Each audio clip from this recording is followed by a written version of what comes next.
ठाणे शहरात राष्ट्रवादी काँग्रेस शरदचंद्र पवार पक्षाकडून आज मोठं शक्ती प्रदर्शन पाहायला मिळालं। हजारो मतदार आणि कार्यकर्त्यांच्या उपस्थितीत प्रभाग क्रमांक 35 आणि 23 मधून उमेदवारांनी उमेदवारी अर्ज दाखल केले। प्रभाग क्रमांक 35 मधून प्रकाश बर्डे आणि वर्षा मोरे, तर प्रभाग क्रमांक 23 मधून प्रकाश पाटील आणि दीपा गावंड यांनी अर्ज भरले। कळवा पूर्व येथून निघालेल्या रॅलीमध्ये 10 ते 12 हजार नागरिक सहभागी झाले होते।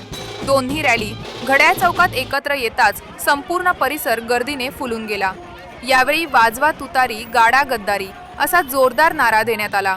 विकास, झोपडपट्टी संरक्षण, पाणी, वीज आणि पायाभूत सुविधांच्या मुद्द्यांवर भर देण्यात आला। कळव्यातील जनतेचा वाढता पाठिंबा पाहता आगामी निवडणुकीत चित्र स्पष्ट होत असल्याचं या जनसमुदायातून दिसून येत आहे। अर्ज भरण्यासाठी रॅली अतिशय जोरात दिसते आहे।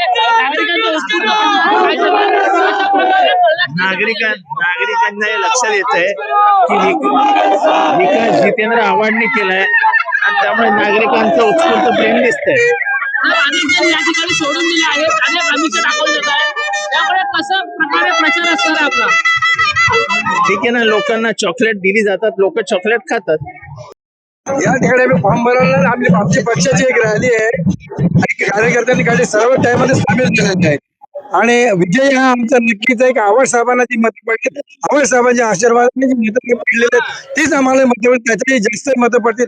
आज या ठिकाणी जनसमुदाय आपण पाहिला असेल, त्या पाहत असताना हे उत्स्फूर्त लोकांनी आलेले आहेत, एकत्र कार्यकर्ते स्वतःहून आपल्या या कार्यक्रमात आलेले आहेत।